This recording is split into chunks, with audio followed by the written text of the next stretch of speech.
우리가 지난 시간에 했던 파동의 개념은 다 잡아놓고요. 그 파동에 해당되는 것들은 중학교 1학년에도 있는 내용이니까 머릿속에 잘 집어넣으셔야 되는 거. 파동이라는 건 우리가 알고 있는 것처럼 파1에서 생긴 진동이 옆으로 퍼져나가는 거 우리 파동이라고 할 거야 라고 얘기했어요. 됐죠? 자, 파1에서 생긴 진동이 옆으로 퍼져나가는 거 파동이라고 하는데 그 파동의 대표적인 예가 소리라든가 지진이라든가 물결이라든가 빛과 같은 전자기파가 그래 라고 얘기했어요. 자, 근데 얘네들이 퍼져나갈 때요, 여기에 있는 어떤 물질의 도움을 받아서 퍼져나가잖아요. 그 물질을 우리가 매질이라고 하는데, 소리 같은 경우에는 공기라는 매질을 통해서 전달된다면 지진은 땅, 물결은 물, 전자기파가 유일하게 매질 필요 없이 전달될 수 있는 파동의 형태를 띄어라고 하면서 이러한 파동을 분류할 때요, 중학교 1학년의 형태로 분류한다면 파동이 한 지점에서 특정한 곳까지 퍼져나가는 파동의 진행 방향과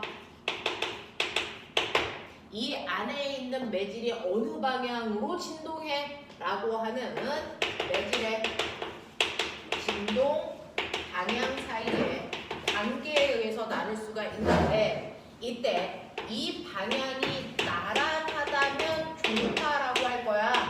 그 중파가 중학교 때 배우는 소리라는 음파와, 음파기는 음파인데 우리가 들을 수 없는 초음파가 여기에 속하고요.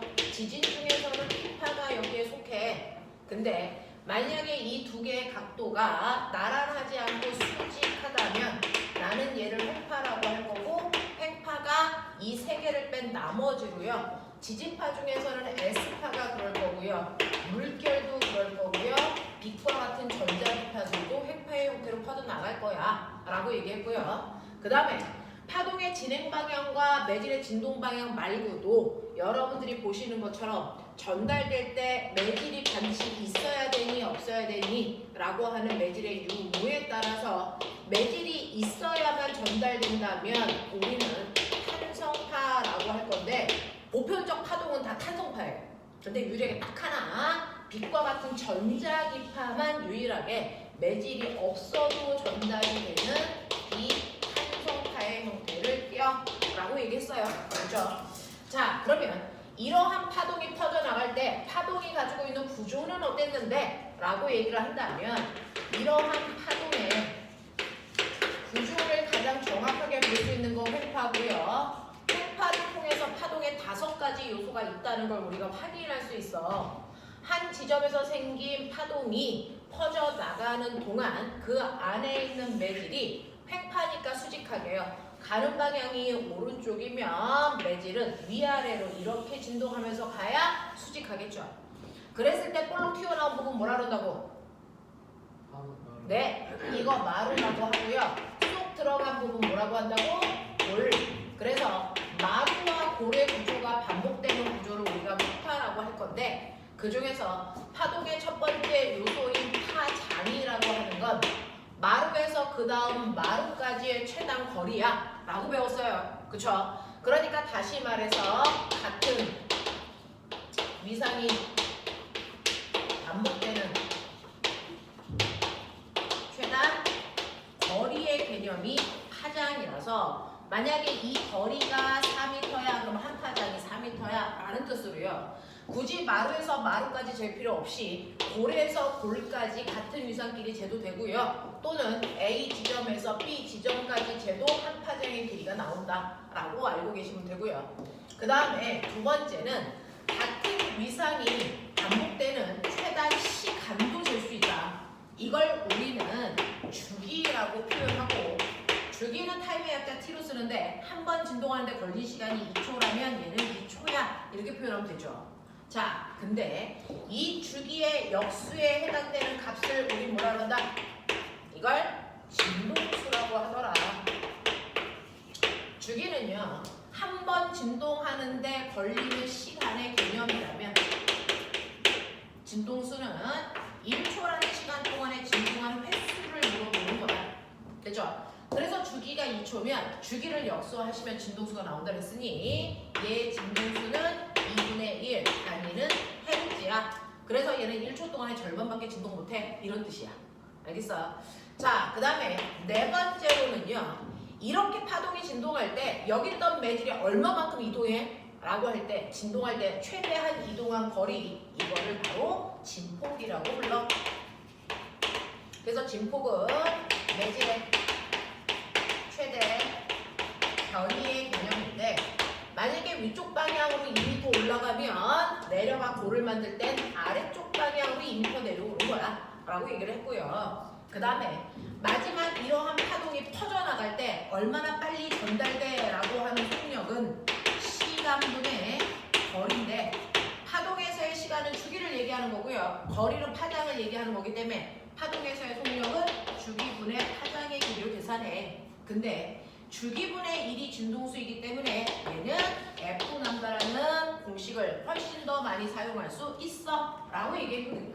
그래서 파동이라는 거 이렇게 5가지의 구조로 되어 있습니다 라고 하는 거 머릿속에 집어넣으시면 되는데 이러한 파동이 퍼져나갈 때요 얼마나 빨리 나갈 수 있어? 라는 파동의 속력은요 소리가 빨라 빛이 빨라 이게 아니고 이 빛이라고 하는 아이도 속력이 빨라질 수도 있고 느려질 수도 있는데 그 하나의 파동의 속력을 결정하는 건 얘가 어느 매질을 통과해 오느냐에 따라서 파동의 속력이 결정됩니다.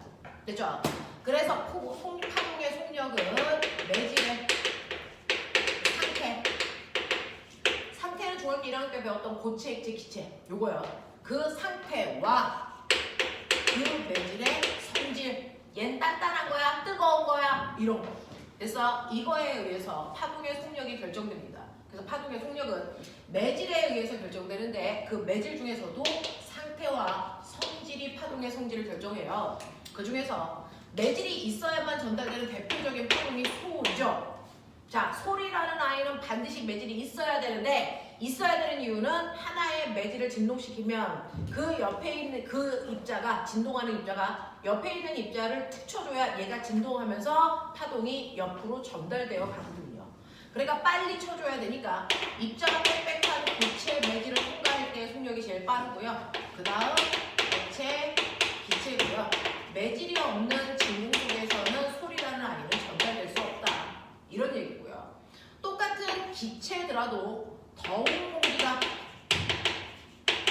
찬 공기보다 그 안에 있는 입자의 움직이는 속도가 빠르기 때문에 빨리 전달돼요. 라고 얘기했고요. 이러한 소리의 속력을 계산할 때는 331 더하기 0.6T라고 하는 기운 집어넣어서 계산하는데 우리가 평균 음속이라는 340m/초예요 라고 하는 음속은요 공기의 온도가 15도일 때를 기준으로 계산한 값이야 라고 얘기했어요. 그쵸? 자, 그런가 하면 탄성파 중에서 또 누가 있냐면 물결이라고 하는 파도도 있는데 이 물결은요 물에서만 전달되기 때문에 상태는 액체여야만 통과할 수 있어요. 그렇죠? 근데 그 물의 뭐에 따라서 물결이 전달되는 속력이 결정되냐면 수심의 깊이예요. 그래서 이런 식으로 수심이 있을 때 깊은 물도 있고 얕은 물도 있을 때요. 깊은 물을 통과할 때 파도의 속력이 얕은 물을 통과할 때보다 훨씬 더 빨라라고 합니다. 그래서 얘는 깊은 물을 통과할 때가 얕은 물을 통과할 때보다 훨씬 더 파도가 전달되는 속력이 빨라라고 얘기를 하는 거고요. 그랬을 때 파도가 전달될 때 우리는 전달되는 모습을 이렇게 그리는데 이 파도에서 마루를 연결한 면을 우리가 파면이라고 불러요. 파면이라고 하는데 이 파면 사이의 간격이 이 파도의 파장의 길이를 얘기해요. 그래서 속력에 따라서 파장의 길이가 달라지면 우리는 그걸 가지고 얘가 속력이 빨라졌구나 느려졌구나 뿐만 아니라 여기는 깊은 물이야 얕은 물이야 그것도 계산할 수 있는데 실제로요 여러분들이 보시는 것처럼 그죠? 속력이라는 건 주로 F 람다라고 하는 방법으로 계산한다 그랬잖아요. 근데 하나의 파동이 생기면 그 파동이 퍼져나가면서 속력이 빨라지던 느려지던 상관없이 퍼져나가는 동안 변하는 파동의 오요소도 있고 변하지 않는 것도 있단 말이죠. 파동이 반사나 굴절을 하더라도요. 절대로 변하지 않는 거. 여러분들이 나이가 먹어도 여러분들 태어날 때 가지고 있는 특성을 그대로 유지하는 게 있고 변하는 게 있는데 그래서 여러분들 몸에 있는 DNA나 지문 같은 건 절대로 변하지 않습니다. 그래서 얼굴형이나 키 같은 건 변하지만 자 그것처럼 파동도 퍼져나가면서 굴절을 하던 반사를 하던 어떤 일이 일어나도 변하는 값이 있는가 하면 변하지 않는 고유한 값이 있다. 그러면 파동에서 반사나 굴절을 할 때 절대 변하지 않는 게 뭐냐? 바로 진동수는 변하지 않고 일정해요. 진동수 안 바뀌어요. 그러면 여기에서 생긴 진동의 진동수가 10이라면 얘는 파장의 길이가 길어도 파장의 길이가 짧은 얕은 곳을 지나도 진동수는 계속 10이라는 걸 유지합니다. 됐어? 근데 자, 이 10이라는 진동수를 가지고 있는 애가 어느 지점을 지날 때는 파장의 길이가 10이고 어느 지점을 지날 때는 파장의 길이가 5라고 치자. 그렇다면 여기서는 이 물결이 100이라는 빠르기로 전달되고 있다는 거고 여기서는 이 똑같은 파도가 50이라는 속력으로 줄어서 전달되고 있다는 거겠죠.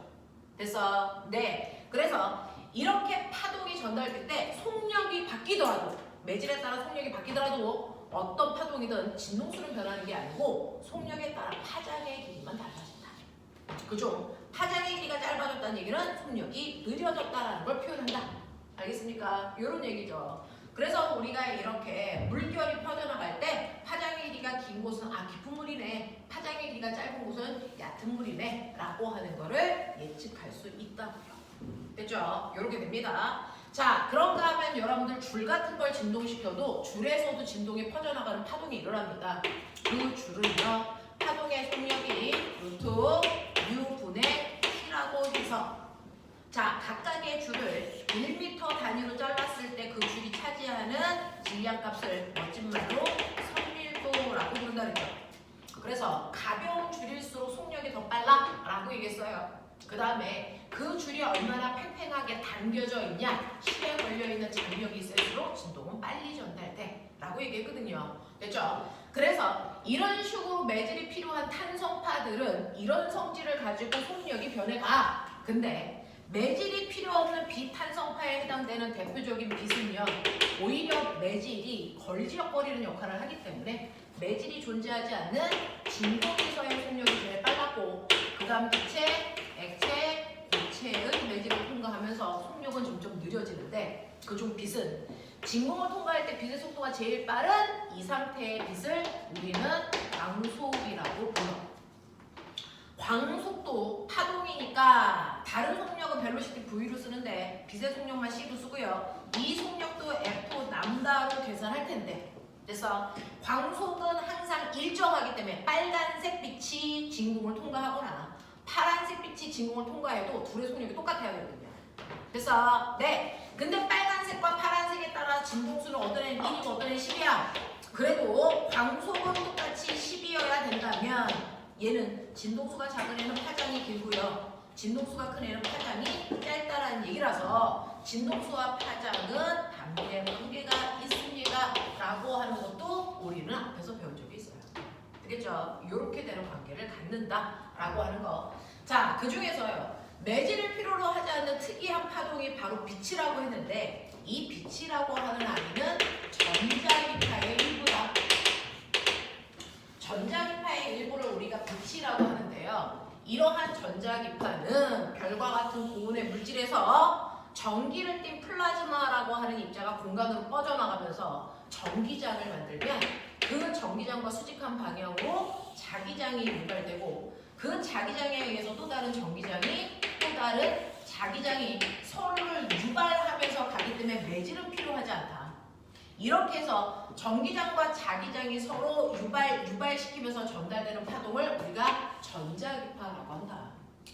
자, 이 전자기파의 에너지의 크기가 다양해서 사람이 인위적으로 전자기파의 형태로 전달되는 모든 파동을 에너지의 크기로 분류한다. 그 중에서 에너지의 크기가 큰 편에 속하는 전자기파를 우리는 방사선이라고 부를 거야. 전자기파의 형태로 전달되는 애들 중에 에너지가 중간 사이즈인 아이들을 우리는 빛이라고 하고 에너지가 가장 작은 애를 전파라고 할 건데 그죠? 방사선 중에서도 에너지가 가장 큰 애가 항암 치료할 때 쓰는 감마선이고요. 두 번째로 에너지가 큰 아이가 공항에서 항공물 검사할 때 쓰는 X선입니다. 그 다음에 빛에 해당되는 아이들 중에서도 에너지가 제일 큰 애는 자외선이고요. 얘는 살균작용하는 거고요. 그 다음에 우리가 물체를 볼 수 있는 가시광선도 여기에 속하고요. 가시광선보다 에너지가 조금 작은 적외선도 여기에 속하는데 적외선은 따뜻해 열작용하는 거죠. 그래서 우리가 히터를 틀어놔도 적에서 적외선이 나오고 있는 거예요. 됐죠? 자, 그런가 하면 전파는요. 통신수단으로 주로 사용하는 걸로 전자레인지에서 나오는 마이크로웨이브, 핸드폰 주파수, TV 주파수, 라디오 주파수에 해당되는 얘네들의 영역을 우리가 전파라고 하는데 얘네들이 모두 전자기파다. 그래서 얘네들은 모두 매질을 필요로 하지 않는 팽파의 형태로 전달되는 파동이더라 라는 얘기를 했어요. 됐죠? 자, 그래서 여러분들이 보시는 것처럼 위쪽으로 올라갈수록 에너지는 커요. 에너지가 크다는 얘기는 파동의 에너지는요. 진동수의 제곱에 진폭의 제곱에 비례하기 때문에 에너지가 크다는 얘기는 여러분들이 느끼는 것처럼 진동수가 크다는 얘기예요. 근데 진동수와 파장은 반비례하다 그랬으니까 에너지 큰 쪽으로 갈수록 파장의 길이는 짧아진다는 얘기입니다. 됐죠? 요번에 과거에서 가장 많이 나왔던 게 우리가 눈으로 볼 수 있는 유일한 빛이 가시광선입니다. 그 가시광선 빛의 삼원색 요번에 시험 범위지 민수야. 빛의 삼원색. 네, RGB가 한국말 뭔데요? 빨간색, 초록색, 파란색. 네, 바로 가시광선 중에 빨간색, 초록색, 파란색이 있어요. 이 중에서요 에너지가 큰 게 뭐냐면 파란색 쪽으로 갈수록 에너지가 커요. 됐죠? 파란색 쪽으로 갈수록 에너지가 크다는 얘기는 얘네들의 진동수가 아래쪽으로 갈수록 커진다는 얘기죠. 그러니까 빨간색의 진동수가 1이라면 초록색은 10이고 파란색은 100의 진동수를 갖는다고 치자. 그래도 얘네들이 모두 다 전자기파의 형태이기 때문에 진공을 통과할 때는 빛의 속도 광속으로 전달된다. 근데 그 광속을 구할 때 C는 F 람다이기 때문에 얘가 항상 일정해야 된다면 진동수가 차이가 나는 걸 파장이 메꾸는 거죠. 그래서 빨간색은 파장이 100이고요. 초록색은 10이고요. 파란색은 파장이 1이야. 이런 개념. 그래서 얘네들의 광속이 다 100도 똑같네. 이런 개념이 돼요. 그래서 파장이 길수록 진동수는 작아지는 거구나. 알겠습니까? 그래서 이번에 과거 면접에서요. 빛의 삼원색 중에서 누구의 파장이 기니, 누구의 진동수가 크니 이거 물어봤어요. 되겠어? 이런 것들 해결하시면 됩니다. 진동수와 파장의 길이는 반비례 관계를 가지고 있습니다. 자, 그래서 여기에 해당되는 전자기파를 저번 시간에는 자세히 설명을 했고요. 오늘은 가볍게 정리를 했는데 거기에 해당되는 문제 풀어왔는데 생각보다 그렇게 어렵지는 않을 거예요. 자, 195페이지에서 질문 있을까?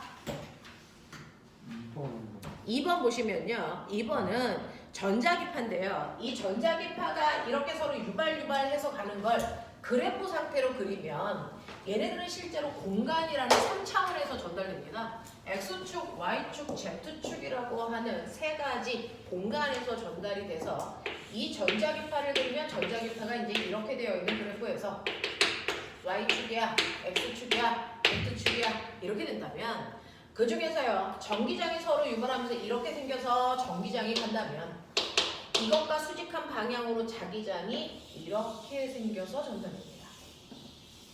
요 그림을 그린 건데요.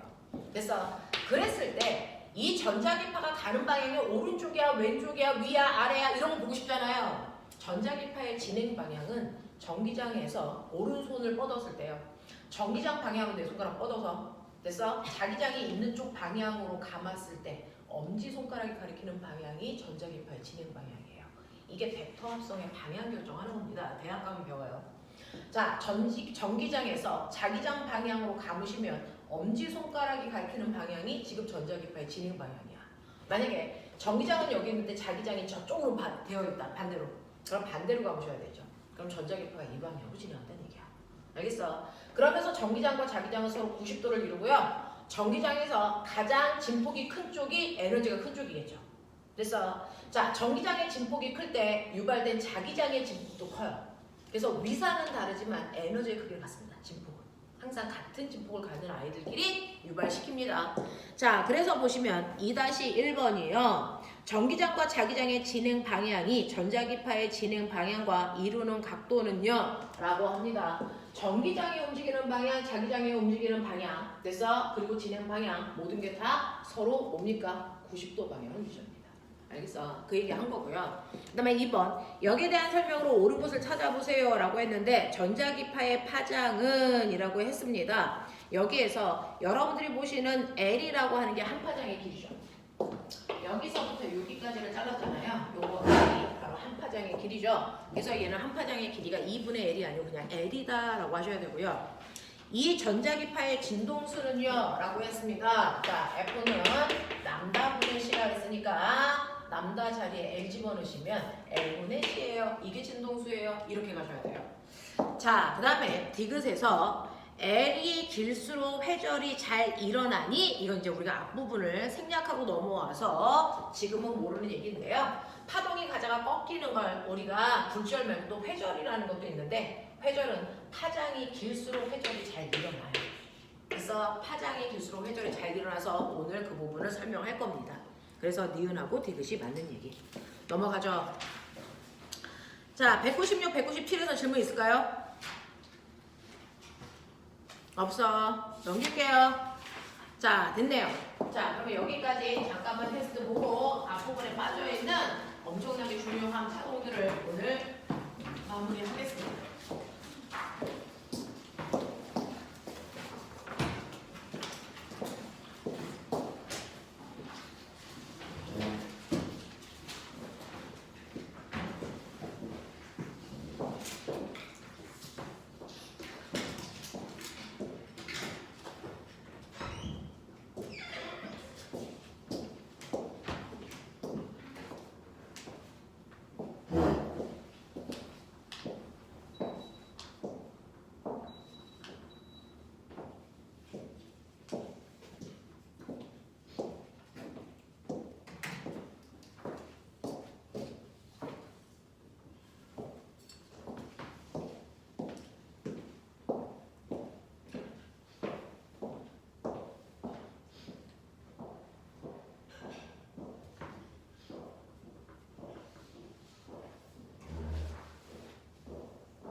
진동수와 같은 말입니다.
다인이 다 풀면 얘기해.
다인 다 했어? 다 했어? 어? 뭐야? 다 했다고 말했다고. 다 했어? 네, 이제 할게요. 시간 모자란 사람 없어요? 네. 자, 1번이요. 자, 전자기파는 전기장과 자기장이 진동하면서 진행하는 파동을 부르는 말입니다. 자, 2번부터요, 4번까지요. XO, X선. 자, 5번부터요. 5번에 1, 6번에 2, 7번에 5. 8번, 9번이요. 5, 5. 10번이요. 3. 네, 이렇게 되는 10문제였어요. 가진 개수 확인 좀 할게요. 나노, 이렇게 다인, 이거 어떻게 써야 돼요? 번호 당첨돼. 아니 네. 뭐지? 네. 5개 몇 개? 5개 네. 민수, 10개. 네. 보건, 연우, 10개. 네. 질문 있을까요? 없어요. 6개요 6개야. 큰일 날 뻔했군요. 네. 자, 그러면 진도 나가죠.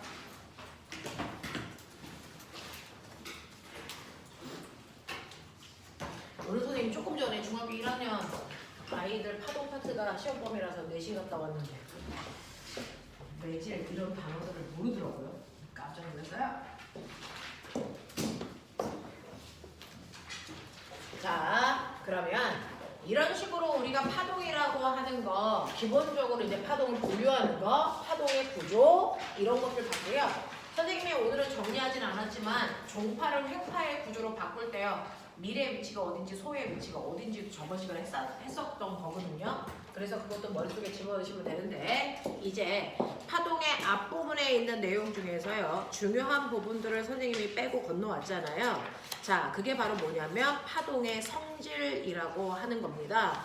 면접에서 가장 많이 나오고요. 출석 면담할 때도 파동 파트 많이 나오는데 거기서도 이 앞부분 내용들이 많이 거론됩니다. 자, 그래서 여러분들이 오늘 보셔야 되는 거 파동의 구조가 아니고 이제 파동이 가지고 있는 파동의 성질이다. 파동은 어떤 성질을 가지고 있냐라고 하는 거예요. 자, 파동은요 크게 5가지 성질을 가지고 있다 이렇게 보시면 돼요. 크게 5가지의 성질로 나눠서 볼 수 있는데 그 파동의 성질 중에서 첫 번째는 파동은요 다른 물질을 만나기 전까지는 방향을 바꾸지 않고 곧장 가려는 뭘 가지고 있냐면 직진성을 가지고 있습니다. 직진성을 가지고 있어요. 됐죠? 그래서 이렇게 대표적인 파동의 빛은요 빛이 이렇게 직진해서 가기 때문에 여기에 가다가 불투명한 물체를 만나면 뭐합니까? 여기서 튕겨 나가고 얘를 통과하지 못하잖아요. 그러니까 반대편에는 빛이 도착하지 않는 부분이 생기잖아요. 그걸 우리가 그림자졌다 이렇게 표현하잖아요. 만약에 빛이 직진하지 않고 얘 방향이 이렇게 막 꿀렁꿀렁 한다면 방해물이 있어도 이렇게 반대편에 도달하는 아이가 존재할 수 있단 말이죠. 됐어? 그래서 이렇게 그림자지는 현상이 생기는 걸 통해서 아 빛은 똑바로 가려면 직진성을 가지고 있구나 라는 걸 알 수 있는데 이게 우주에서도 그 그림자지는 현상이 생겨요. 빛의 직진성 때문에. 뭘까요? 맞아요. 식현상이 생깁니다. 이렇게 빛은 곧장 가려는 직진성을 가지고 있기 때문에 이것 때문에 식현상이라고 하는 그림자지는 현상이 생기는데요. 이게 태양이에요. 태양에서 햇빛이 이렇게 오고 있을 때요. 그 앞에 그래서 내가 지구인이 이렇게 해서 해 떴네. 낮에 보고 있단 말이야. 근데 지구를 공전하는 누가 있냐면 달이 내 눈앞을 정통으로 이렇게 끼게 되면 달 때문에 앞에 있는 태양이 보이니 안 보이니? 안 보여요. 됐어? 그래서 달이 태양을 가리는 현상이 생깁니다. 이걸 무슨 식? 일시. 네. 달이 해가 먹혔어요. 그래서 해 일자 먹힐 식자 그래서 해가 가려지는 현상을 일식이라고 해요. 그래서 일식 현상이 생기는 거고 그런가 하면 달이 이렇게 돌아서 달이 여기 있으면 사실은 직진해서 오는 햇빛을 달이 반사시켜서 내 눈에 보내기 때문에 나는 밤에 달을 봐요. 근데 달이 이렇게 오게 되면 그죠? 정통으로 지구 때문에 햇빛이 가려져서 달이 안 간단 말이죠. 그래서 내 눈앞에 달은 있지만 볼 수 없습니다. 이건 뭐라 그럽니까? 이건 월식이라고 합니다. 됐죠? 이렇게 천체에서 일식과 월식이라는 현상이 생기는 게 바로 빛이 직진하기 때문에 생기는 그림자지는 현상 때문입니다. 알겠습니까? 이렇게 된다는 것도 좀 알아두시면 되겠죠. 그래서 이런 식현상이 생기는 게 바로 빛이 직진하고 있다는 증거구나 라고 하는 거고요. 그 다음에 두 번째는요. 두 번째는 빛의 성질 중에 반사라는 성질이 있어요. 여기부터가 중학교 교과서에 나옵니다. 됐죠? 자, 반사라고 하는 거는 뭐냐면 이렇게 빛이 태양에서 오다가 어떤 물체를 만나면 빛이 직진해서 오다가 물체를 만나면 물체에서 빛이 튕겨나가 돼서 돌아가는 현상이 생겨요. 이걸 우리가 반사됐다라고 표현합니다. 그 중에서 물체를 향해서 오는 광선을 우리가 뭐라고 그러냐면 입사광선, 튕겨서 돌아가는 광선을 우리가 뭐라고 그러냐면 이걸 반사광선이래요. 그래서 이렇게 반사되는 건 어떤 물질을 만났을 때 빛이 되돌아가는 현상, 이걸 반사라고 할 거야. 빛이 오다가 되돌아가는 걸 우리가 반사라고 할 거야. 그랬을 때 입사광선, 반사광선을 잡아낼 수 있는데 나는 입사광선, 반사광선뿐만 아니라 몇 도로 들어왔다 몇 도로 나가는지 각도 재고 싶어 이거거든요. 자, 그럼 각도를 재려면 각도기의 0을 맞추는 기준선이 필요해요. 그 기준선은 무조건 빛이 들어온 명과 90도 방향으로 기준선을 그려야 된다. 그래서 각도를 낼 때 기준선이 빛이 들어온 명과 90도 방향의 기준선을 그립니다. 이걸 법적으로 각도를 내는 선이야, 법선이야 라고 선생님은 얘기해요. 그래서 법선입니다. 그래서 화장실 가. 네. 그래서 각도기가 이렇게 있으면 여기에 0을 맞춰놓고요. 거기서부터 입사광선까지의 각도를 이렇게 재셔야 이게 바로 빛이 들어오는 입사각이야. 또 자, 빛이 나가는 반사각을 재고 싶어도 법선으로부터 반사광선까지의 각도를 재셔야 이게 반사각이야. 이렇게 얘기해요. 그래서 우리는 입사각과 반사각을 잴 수 있는데요. 이때 여러분들이 꼭 알아두셔야 되는 거 반사법칙이라는 게 성립합니다. 빛이 반사될 때는 반사법칙이라는 게 성립하는데 반사법칙이 뭐냐면 빛이 들어올 때 생기는 입사각과 나갈 때 생기는 반사각은 반드시 언제나 같아야 된다는 법칙이다. 예외는 존재할 수 없다. 그러니 빛이 들어올 때 30도의 각도로 들어와서 그러면 그 빛은 반드시 30도의 각도로 튕겨나가. 이 얘기입니다. 예외라는 건 없어요. 빛이 40도로 들어왔니? 그러면 얘는 반사돼서 나갈 때도 40도야 라고 하는 거죠. 그래서 항상 입사각과 반사각의 크기는 같아야 된다. 그걸 반사법칙이라고 한다. 학교에서는 중학교 1학년 시험범위거든요. 이렇게 입사각과 반사각 그려놓고요. 학교에서는 맨날 뭐 주냐면 요 각도 줘요. 이 각도가 50도래. 입사각 몇 도야? 라고 한다고요.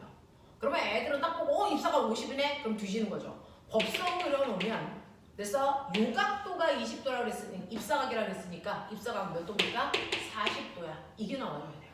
그래서 그러니 반사각도 40도라는 게 나와줘야 된다. 자, 이런 식으로 입사각과 반사각의 크기가 언제나 같아야 된다라는 게 바로 반사법칙이고요. 각도를 잴 때는 법선을 그려놓고 법선을 기준으로 재야 된다 라고 하는 겁니다. 자, 그 다음에 이러한 반사에도 꼬맹아 종류가 있어요. 반사에도 종류가 있는데 정반사라고 하는 것과 난반사라고 하는 두 가지 종류로 중학교에서는 나눠요. 정반사는 뭐고 난반사는 뭐냐면 정반사는 지금 칠판에 있는 그림처럼요. 표면이 매끄러운 면에 광원으로부터 빛이 옵니다. 광원으로부터 빛이 오면 그 빛은 평행하게 가기 때문에 첫 번째 입사각 이렇게, 두 번째 입사각도 평행하게 이렇게 들어와요. 그래서 그랬을 때 거기로부터 빛이 반사돼서 이렇게 각각의 빛이 반사돼서 나갈 텐데 표면이 매끄러우면 면으로부터 들어온 각도가 첫 번째 각도가 30도면 두 번째 입사각도 30도, 세 번째 입사각도 30도, 네 번째 광선의 입사각도 30도입니다. 그래서 빛은 항상 평행하게 가거든요. 그러면 얘네들한테서 반사돼서 나가는 광선도 반사법칙에 의해서 입사각이 30도면 반사각 무조건 다 30도예요. 그러니 모든 빛이 다 그래서 같은 방향으로 나가겠죠. 됐죠? 그래서 정반사는 이렇게 표면이 매끄러울 때 모든 빛이 다 한 방향으로 반사돼서 나가는 걸 우리는 정반사라고 할 거야. 이렇게 얘기해요. 모든 빛이 한 방향으로 나가는 걸 우리는 정반사라고 할 거야. 근데 빛이 한 방향으로 나가는지 여러 방향으로 나가는지 보입니까? 안 보이죠. 이 책상에서도 지금 빛이 반사돼서 튀겨나가고 있는데 이 빛이 가는 광선의 방향은 안 보이잖아요. 근데 정반사가 일어난다는 걸 알 수 있습니다. 왜요? 정반사가 일어날 때만 나타나요. 바로 그게 뭡니까? 주변 경치가 비친다라는 현상은 정반사가 일어나는 물체에서만 나타나는 현상이에요. 그러니까 아침에 여러분들이 거울을 보고 얼굴을 비춰서 머리도 빗고 옷도 입고 했잖아요. 그래서 거울 같은 경우가 대표적으로 정반사를 하고 있는 물체. 그래서 주변의 경치가 비치는 겁니다. 그리고 호수에 물결이 없는 잔잔한 호수일 때는 주변의 경치가 비치죠. 그 잔잔한 호수에서는 그 순간 정반사가 일어나고 있는 거예요. 그러면 남반사는 뭡니까? 남반사는 거꾸로요. 정반사는 표면이 매끄러울 때라면 남반사는 표면이 거칠 때 일어나는 반사입니다. 자, 표면이 거친 면에 광원으로부터 빛은 평행하게 빛은 오고 있잖아요. 근데 아무리 빛이 평행하게 오더라도 빛이 들어오는 면은요, 이 빛은 이 면에 들어와요. 얘는 요 면에 들어오죠. 얘는 이 면에 들어오죠. 얘는 이 면에 들어오고 있어요. 그러면 그 면으로부터 90도가 되게 법선을 그리세요. 그 면에 90도가 되게 법선, 이 면에 90도가 되게 법선, 이 면에 90도가 되게 법선을 그리라고 아까 배웠어요. 됐죠? 그러면 그 법선으로부터 입사광선까지의 각도를 재셔야 이게 입사각입니다. 그러면 얘는 이 각도가 30도라면 얘는 이 각도가 60도고 얘는 20도고 얘는 25도야 라는 각도를 가져요. 그러면 이때 반사광선은요 무조건 법선을 기준으로 반대 방향으로 같은 각도를 가지면서 튕겨나갑니다. 법선을 기준으로 반대 방향, 입사각과 반대 방향으로 같은 각도를 갖고 빛이 이렇게 나가겠죠. 법선을 기준으로 입사광선과 반대 방향으로 같은 각도를 가지면서 빛이 이렇게 나간다고요. 보여요? 법선을 기준으로 같은 각도만큼 반대 방향으로 각을 가지면서 빛이 이렇게 튕겨나가니 이때 반사광선 4개를 그렸지만 그 4개가 나가는 방향이 다 지각각입니다. 보시는 것처럼 다 지각각입니다. 그래서 정반사처럼 빛이 한 방향으로 나가는 게 아니고 빛이 모든 방향으로 뻗어나가는 현상이 나타납니다. 이걸 우리가 난잡한 반사, 남반사라고 해요. 자, 이러한 남반사가 일어날 때 주변의 경치 절대 보이지 않죠. 자, 지금 칠판 왜 보입니까? 광원에서 나온 빛이 칠판에서 반사돼서 내 눈에 들어오기 때문입니다. 그래서 보이는 겁니다. 그러면 여기서 빛을 반사했으니까 반사 광선이 내 눈에 들어온다는 건데 그래서 그 반사될 때 반사 광선은 한 방향이 아니고 모든 방향이기 때문에 주변의 경치가 칠판에 안 비칩니다. 보이세요? 단지 칠판만 볼 수 있죠. 알겠죠? 자, 그래서 이렇게 남반사가 일어날 때 주변의 경치가 비치지 않고 단지 그 사물만을 볼 수 있게 합니다. 그러니 선생님 모습이 여러분들한테 보이죠? 선생님한테서 빛이 반사돼서 여러분들 눈에 갔기 때문인데 선생님 몸에 주변의 경치가 비쳐? 안 비치죠. 내 몸에서 무슨 반사를 하고 있어요? 남반사하고 있다는 얘기입니다. 무슨 말인지 알죠? 자, 이런 식으로요. 여러분들이 정반사와 남반사를 기억해 두시면 되는데 이렇게 달이 떠 있어요. 달이 떠 있으면 이 달은 서울에 있는 사람도 보고 부산에 있는 사람도 보죠. 왜? 달에서 반사된 빛이 하나는 서울로 하나는 부산으로 가는 방향이 다 제각각이죠. 그래서 달도 빛을 남반사시키고 있는 겁니다. 그래서 모든 방향에서 다 보이는 겁니다. 알겠어? 이렇게 된다. 그래서 정반사와 남반사라고 하는 게 있다. 되겠니? 자, 그래서 정반사를 하는지 남반사를 하는지는 결과가 주변을 비치는지 아니면 그 물체만을 볼 수 있는지를 통해서 우리가 확인할 수 있는 거다. 인간들은 감각이 되게 둔해서요. 칠판을 만지면 칠판이 되게 매끄럽게 느껴집니다. 근데 실제로 얘는 매끄럽지 않아요. 얘는 거친 면이에요. 그래서 여기에 있는 분필이 이 칠판에 갖다 대는 순간 거친 면에 의해서 부서져서 묻어나는 겁니다.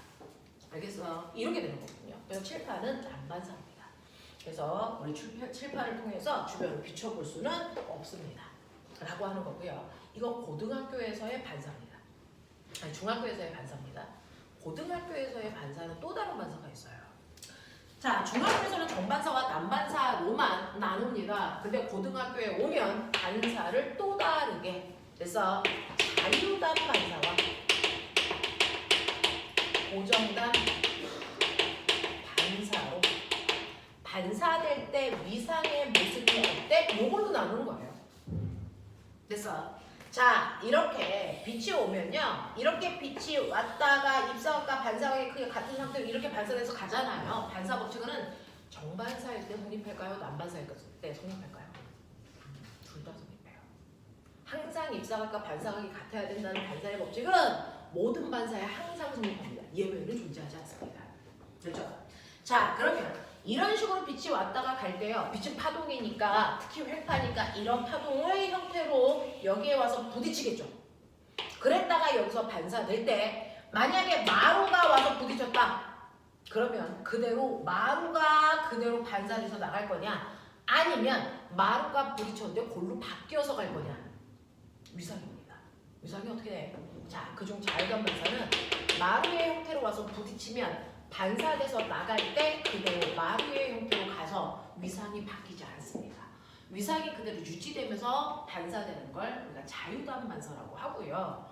마루의 형태로 와서 부딪혔는데 튕겨나갈 때 골로 바뀌어서 가. 위상이 180도로 바뀌어서 가는 걸 우리가 고정단 반사라고 합니다. 됐어? 자, 이렇게 마루의 형태로 와서 부딪힐 때요. 얘가 그대로 마루의 형태로 반사돼서 갈 거냐, 아니면 마루의 형태로 와서 부딪혔는데 나갈 때는 거꾸로 골이 돼서 갈 거냐, 요 차이입니다. 되겠어? 네. 그러면 위상이 안 바뀌고요. 그냥 반대로만 가는 자유단 반사는 어떨 때 일어납니까? 라고 하면 자유단 반사는요. 됐어? 예를 들면 이래요. 자유단 반사는요. 여러분 여기에 아주 무거운 줄이 있다고 치자. 그리고 반대편에 가벼운 줄이 있다고 치자. 그러면 아까 선생님이 배웠어요. 줄에서 파동이 진동될 때요. 가벼울수록 파동이 잘 진행한다 그랬어요. 그래서 파동이 잘 전달되는 아이를 우리가 소한매질, 파동이 진행하는 속도가 느린 애들을 미란매질. 왜? 빛은 진동에서 전달되는 속도가 빠르고요. 그 다음 기체, 액체, 고체인데 기체에서 액체로, 액체에서 고체로 갈수록 입자가 빽빽하죠. 입자가 빽빽한 걸 입자가 미래진다 이렇게 표현합니다. 그래서 빛은 미란매질로 갈수록 전달 속도가 느린 거고요. 매질이 듬성듬성 있는 소한매질에서 전달되는 속도가 빠르거든요. 그래서 파동에 전달되는 속도가 빠른 애들을 우리가 소한매질, 그래서 전달되는 속도가 빠른 매질, 뭐 이런 뜻이에요. 전달되는 속도가 느린 매질, 그걸 멋진 말로 미란매질 이렇게 얘기한다고. 편한 대로 느낌 잡으시면 돼요. 자, 이렇게 무거운 줄과 가벼운 줄이 있으면 무거운 줄은 파동이 잘 전달되지 않아서 속력이 느린 매질이고요. 가벼운 줄은 빠른 매질이거든요. 근데 보면 내가 파동을 일으킬게요. 어느 줄을 먼저 잡고 진동시킬 거야? 저는 무거운 줄을 먼저 잡고 진동시킬게요. 그럼 파동이 이렇게 가겠죠. 이렇게 가다가 그래서 이 무거운 줄과 가벼운 줄은 전달되는 속도가 다른 매질이라고 파동은 인지합니다.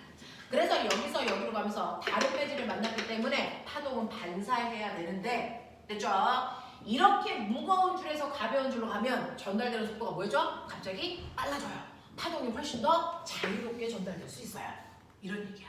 그래서 지금보다 훨씬 더 파동이 자유롭게 잘 전달될 수 있는 매질을 만났어. 이게 자유단 반사예요. 이렇게 자유단 반사를 만나면 마루로 가서 부딪혔을 때 얘가 다시 마루가 돼서 돌아오는 파동을 만들어요. 알겠습니까? 이렇게요. 가다가 지금 진동하는 애보다 더 자유롭게 빠르게 전달될 수 있는 매질을 만났을 때 일어난 반사를 우리가 자유단 반사라고 한다.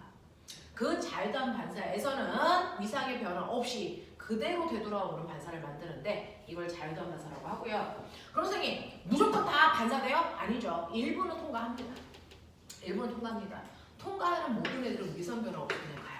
근데 반사되는 애들을 보면 위상 변화가 있는 애도 있고 없는 애도 있는데 가다가 자기보다 진동하기 더 쉬운 매질을 만났을 때 자유단 반사의 형태로 반사돼서 돌아가.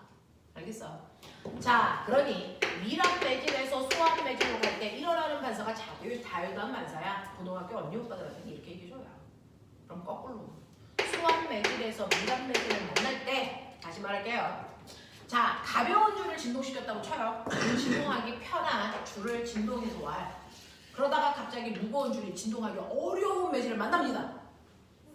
그러면 그 중에서 일부는 반사돼서 가겠죠. 그 일부는 반사돼서 갈 때 위상이 정반대로 뒤집어서 간다고요. 이런 식으로요. 되겠어? 위상이 정반대로 바뀌어서 간다고요. 그래서 마루의 형태로 오면 고래의 형태로 바뀌어서 가고요. 이때 일부러 통과하겠죠. 통과한 애들은 위상 변화 없이 가능합니다. 그래서 통과한 애는 밀에서 소를 만나던 소에서 밀을 만나던 위상 변화 없이 그냥 가고요. 반사되는 부분에서 위상이 바뀔 거냐 바뀌지 않을 거냐에 따라 고정단 반사와 자유단 반사로 나눌 수 있다. 알겠습니까? 이런 것들 여러분들 기억해 두시면 돼요. 이게 바로 반사랍니다. 거기에서 반사 법칙은 무슨 반사를 하든 상관없이 늘 입사각과 반사각의 크기가 같다라는 걸 얘기하는 걸 우리는 반사 법칙이라고 하더라. 예외라는 건 존재하지 않는다. 그게 과학이다. 됐죠? 자, 그래서 여러분들 영어 같은 거 공부하시면 영어는 배우고 나면은 예외 상황을 더 많이 외워야 하는데 과학은 예외라는 게 없어요. 예외가 없을 때 법칙이라고 부를 수 있어요. 자, 세 번째. 그럼 반사는 이런 거야. 반사 법칙이 성립해. 그래서 그 중에서 먼저 머릿속에 충분히 이해해야 되는 거 정반사와 난반사가 있다는 거. 그죠? 정반사는 표면이 매끄러울 때 주변의 경치가 비칠 수 있게끔 하는 한 방향으로 빛이 나가는 반사다. 난반사는 표면이 매끄러운 면에서 일어나는 반사로 주변의 경치는 비치지 않고 단지 그 물체만 볼 수 있는데 빛이 모든 방향으로 퍼져나가기 때문이다. 알겠습니까? 네, 요거 먼저 기억하시고요. 그 다음에 굴절이라는 게 있다. 빛이 가다가 다른 물질을 만나 되돌아오는 게 반사라면 굴절은 뭡니까? 빛이 가다가 다른 물질을 만나는 거 똑같습니다. 다른 물질을 만나지 않으면 그게 직진할 거야. 다른 물질을 만나서 뭐합니까? 꺾여.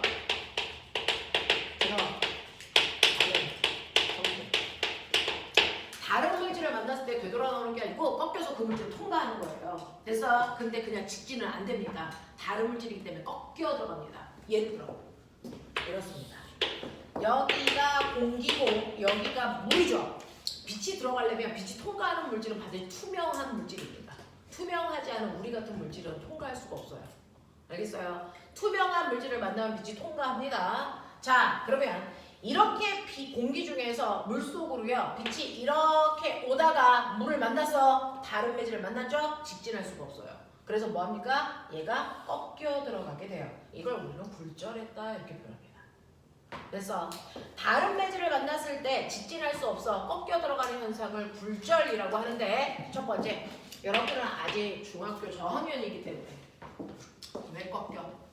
왜 다른 물질을 만나면 꺾여야 돼? 이게요. 왜 직진하지 못하고 다른 매질을 만날 때마다 꺾여야 됩니까? 그래서 이건 매질마다 빛이 전달되는 속력이 달라서 그렇습니다. 그래서 매질마다 파동의 전달 때문에 속력이 달라서 속력 차이 때문에 직진할 수 없어 꺾여야 돼 이 얘기예요. 자, 이렇게 설명해봤자 이해가 잘 안 되죠. 여기 강가가 있어요. 강가가 있는데 여름에요. 아들을 데리고 놀러간 아빠가요. 자, 혼자 막 뭐 하고 있는데 아들이 여기에 네울가에 빠져서 허우적거려요. 이 새끼 죽기 직전이에요. 그럼 여기 있던 아빠가 얘를 구하러 가야 되겠죠. 아빠가 아들을 구하는 가장 좋은 방법은 뭡니까? 이렇게 가는 걸까요? 이렇게 가는 걸까요? 아니면 이렇게 가는 걸까요? 어떻게 가야 아들을 구할 수 있을까요? 2번. 몇 번일까요? 2번입니다. 1번 아닙니다. 물에 빠져있는 저기 한가운데 빠져있는 아들을 구하러 아빠가 뛰어가야 되죠. 아빠가 뛰어갈 때요. 아이를 구할 수 있는 가장 좋은 방법은 최단 거리로 가는 게 아닙니다. 최단 시간으로 가는 겁니다. 가장 짧은 시간 내에 아들이 도착하면 돼요. 근데 뭐가 문제냐면 여기는 육지고 여기는 물이잖아요. 사람은 육지와 물에서 그래서 달리는 속도가 다르다고요. 어디에서 더 빨라요? 우리 사람이니까 육지가 빨라요. 그러니까 빠른 곳을 길게 가고요. 느린 곳은 짧게 가야 거기에 빨리 도착할 수 있어요. 알겠어? 이게 바로 최단 시간의 원리입니다. 최단 시간의 원리입니다. 모든 파동은 최단 시간의 원리로 도착하기 위해서 굴절하는 겁니다. 그래서 굴절하는 이유가 뭐냐면 거기까지 최단 시간으로 도착하려고 굴절하는 겁니다. 최단 거리가 아닙니다. 그러면 최단 시간으로 가려면 빠른 매질은 길게 가야 되고요. 느린 매질은 짧게 가야죠. 그래서 여기서 출발해서 여기까지 오는 가장 짧은 시간 내에 도착하는 방법으로 빛은 갑니다. 됐어? 그래서 이렇게 오지 않는다고요. 무슨 말인지 알겠니? 네. 그래서 속력이 빠른 쪽은 많이 가고요. 속력이 느린 쪽은 짧게 가는 방향으로 전달되기 때문에 꺾여 들어갈 수밖에 없다. 이게 굴절의 원리다. 알겠습니까? 네. 이렇게 된다고요. 이렇게 된다고요.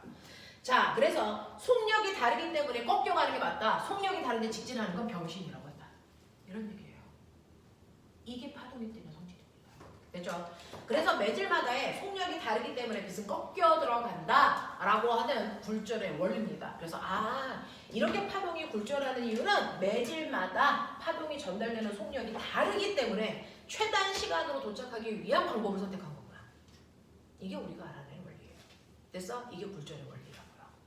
자, 그러면 이런 식으로 공기 중에서 물속으로 갈 때요. 공기에서의 속력이 빠르니까 공기 매질을 많이 통과하고 물이라는 매질을 적게 통과하기 위해서 굴절하는 거구나. 되겠어? 근데 그 중에서 자, 이렇게 경계면에서는요. 반드시 일부는 반사되는 안무가 있습니다. 일부는 반사되고 일부는 꺾여 들어갑니다. 자, 그러면 이렇게 일부는 반사되고 일부는 꺾여 들어갈 때 저는 몇 도로 반사하고 몇 도로 굴절했어요? 라는 또 다른 각도를 재고 싶어요. 입사광선, 반사광선, 이 새끼는 굴절광선 이렇게 이름 불러요. 자, 이때 각도 재고 싶으면 똑같습니다. 뭐 그려요? 곡선 그리셔야 됩니다. 원칙은 변하는 게 아니에요. 그랬을 때 입사광선까지의 각도를 재면 입사각, 반사광선까지의 각도를 재면 반사각. 그럼 굴절각은 똑같습니다. 법선으로부터 굴절광선까지의 각도를 재셔야죠. 그래서 이 각도가 바로 굴절각. 이해되시겠어요? 자, 그랬을 때요. 여러분들은 수학하셨으니까 입사각과 반사각은 반드시 같지만 입사각과 굴절각의 크기 같겠니? 절대 같지 않습니다. 달라요. 그래서 자, 이런 식으로요. 공기 중에서 물속으로 갈 때 느껴. 공기에서의 속력이 빨라, 물에서 빨라? 네, 공기가 빠른 매질이고 물이 느린 매질을 대표적으로 예를 든 것뿐이죠. 자, 그랬을 때 공기 중에서 빛이 들어오니까 입사각이 생기는데 이 입사각의 크기는 반사각의 크기랑 반드시 같아야 돼. 왜? 반사 법칙이 성립해야 되니까. 예외라는 건 존재하지 않아. 그리고 물속에 생기는 게 굴절각이야. 그렇겠죠?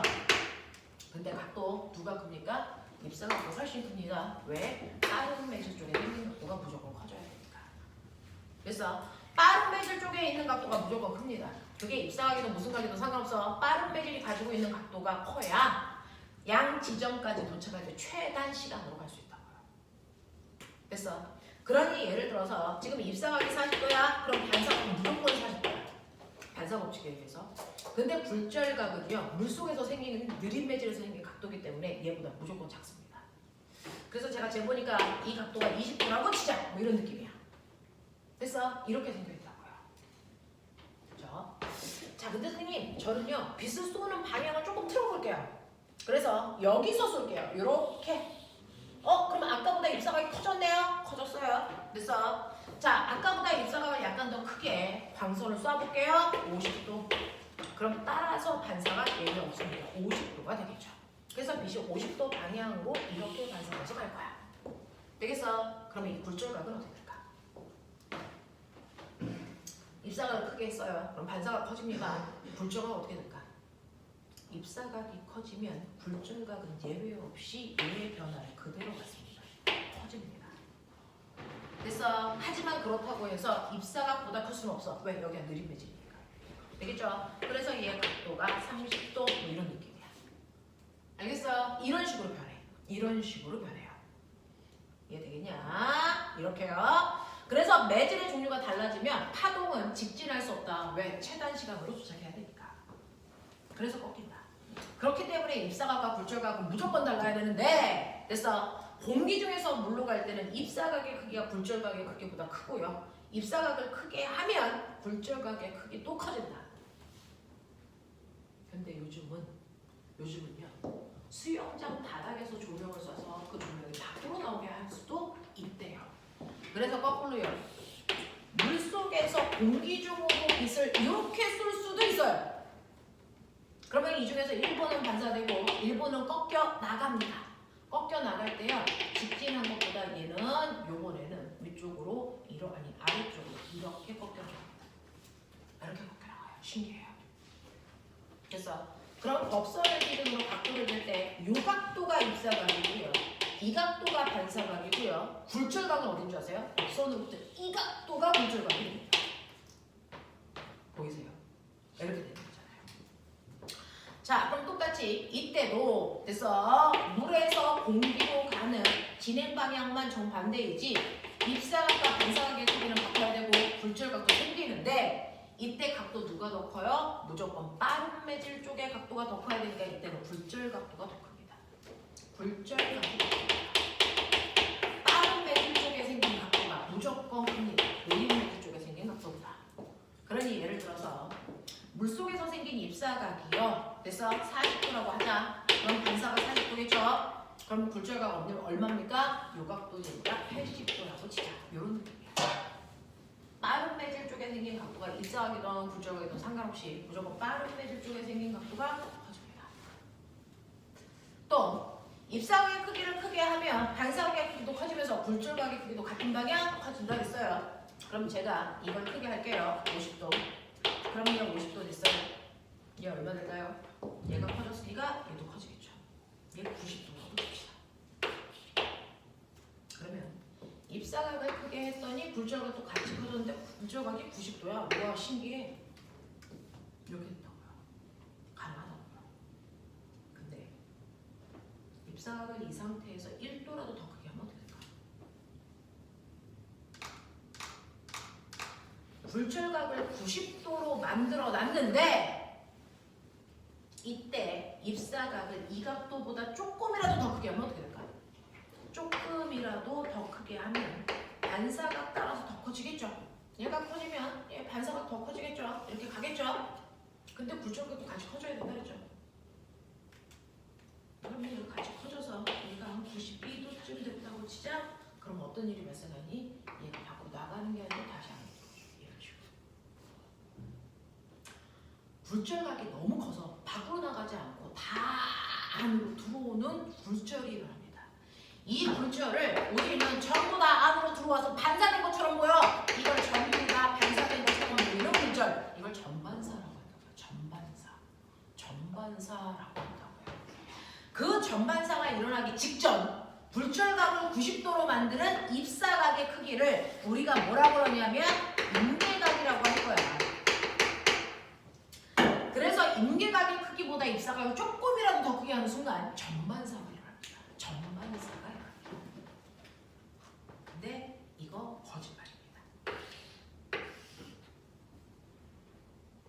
뭔지 아세요? 내가 입사각을 51도로 했더니 반사각 51도 됐죠? 근데 굴절각이 92도 이런 거 없어요.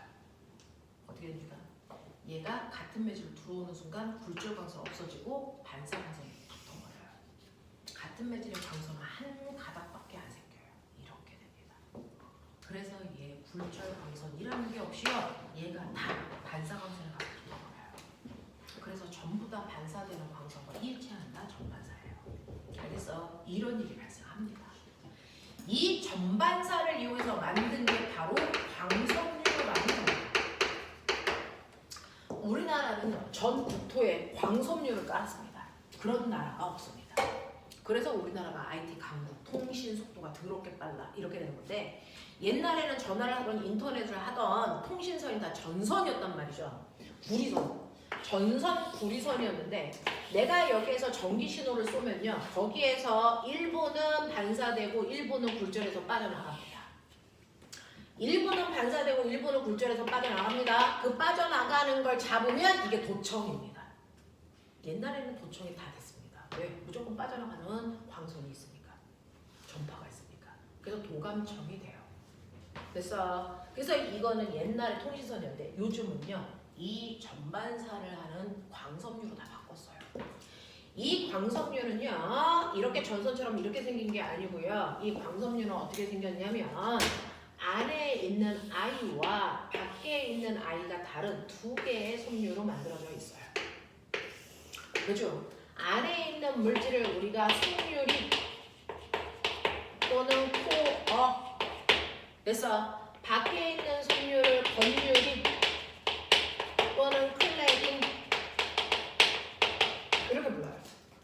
그중 전반사는 무조건 느린 매질에서 빠른 매질로 갈 때 일어나는 성질을 이용하기 때문에 여기에서 전파를 쏠 때요. 얘는 전자 신호를 썼는데 얘는 광섬유잖아요. 빛 신호를 써요. 속도 훨씬 빠른 거죠. 빛 신호를 안에 있는 속유리에 쏘는 겁니다. 속유리에 쏘는데 쏠 때 얘 입사각의 크기를 임계각보다 무조건 크게 합니다. 그러면 이 만나는 점에서 반사될 때 전반사 밖에 안 일어납니다. 그러니까 밖으로 빠져나가는 방식이 없다고요. 그래서 전반사 밖에 안 일어나게 해서 쏜 겁니다. 그래서 입사각을 임계각보다 크게 해서 전반사만 일어나게 해요. 그러니 밖으로 빠져나가는 파동이 하나도 존재하지 않기 때문에 도감청이 절대 안 됩니다. 그래서 요즘은 도청이라는 게 불가능합니다. 광섬유를 깔기 때문에. 알겠어? 그렇게 하기 위해서는요. 속유리는 느린 매질, 건유리는 빠른 매질로 만들어야 되겠죠. 그래서 전반사가 일어나서 밖으로 빠져나가는 광선이 하나도 존재하지 않는 전반사에 일어나게끔 하는 아이야. 그래서 도감청이 일어나지 않을 뿐만 아니라 전자신호가 아니고 빛신호로 쐈기 때문에 전달되는 속도 더럽게 빨라요. 그래서 이게 바로 광섬유의 특징, 이게 바로 전반사. 알겠습니까? 이렇게 됩니다. 그래서 여러분들이 알고 있는 전반사라고 하는 건 느린 매질에서 빠른 매질로 갈 때 입사각의 크기가 임계각보다 커서 그래서 전반사에 일어나게끔 해서 전달하는 걸 우리는 그래서 광섬유라고 해서 만든 거다. 이게 요즘 쓰는 통신사입니다. 더럽게 비싸다. 더럽게 비싸다. 옛날에는요 전선이 한 군데 끊어지면요 그것만 잘라내고 그냥 붙였어요. 근데 광섬유는 여기에 고장이 나잖아요. 그러면 한 통을 아예 뜯어내서 거기다 새로운 걸 집어넣어야 돼요. 유지 보수 비용이 훨씬 많이 들어요. 그래도 도감청이 안 되고 전달되는 속도가 빠르기 때문에 우리나라는 전체를 다 광섬유로 깔아놓은 겁니다. 그래서 통신 속도가 빠른 겁니다. 되겠어? 자, 이러한 성질을 가지고 있다라고 하는 거 기억해 두시면 선생님이 잠깐만 끌었다가요. 그래서 이 내용은 좀 길어요. 잠깐만 끌었다가 선생님이 뒤에 굴절 마저 연결할게요. 굴절 법칙